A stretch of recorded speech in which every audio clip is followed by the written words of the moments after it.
As a seasoned observer of international politics with a particular interest in Eastern Europe, I find the current situation between Belarus and Ukraine concerning yet predictable. Having closely followed the complex web of relationships in this region for years, it seems that old tensions are once again resurfacing. Alexander Lukashenko, the president of Belarus, issued a warning due to Ukraine allegedly encroaching on Belarus's airspace. Minsk called in Olga Timosh, Kiev's temporary ambassador, for discussing the breach of its airspace.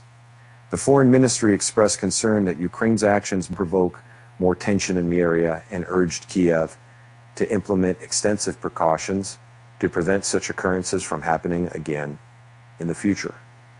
On Saturday, Alexander Lukashenko, the president of People of Belarus, announced that their air defense forces had been raised to a higher state of readiness on Friday night due to Ukrainian military actions that breached their airspace rule and etiquette.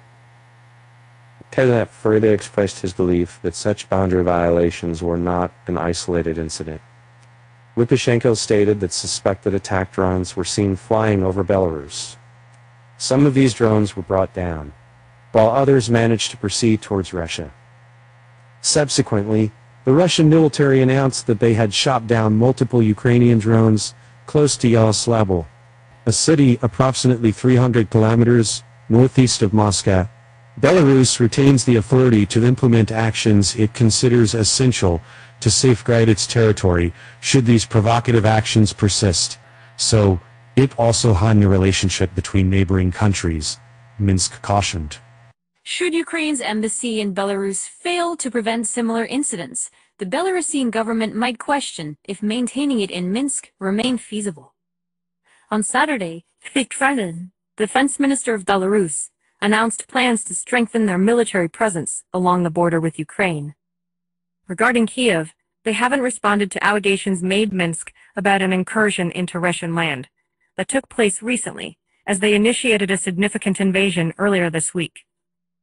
Although Belarus hasn't been involved in a direct confrontation between Moscow and Kiev, it provided Russia with access to its territory when Russia initiated its military operations against Kiev in February 2022.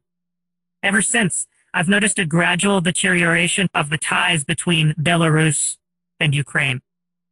In the heart of last July, my observations led me to notice an uncommon amassing of Ukrainian troops close to their shared border.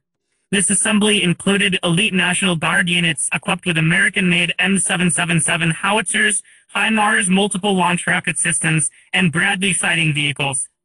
In response, Minsk reinforced its borders with more troops, even sending in specialized operation teams. At that point, a leader of Belarus's security agency, the KGB, stated that Minsk had consistently expressed its worries to Kiev through multiple communication methods. The tension finally subsided once Ukraine withdrew its soldiers from the border region, prompting Belarus to do the same. Lukashenko clarified that this action demonstrated Minsk's intention to avoid conflict with Kiev.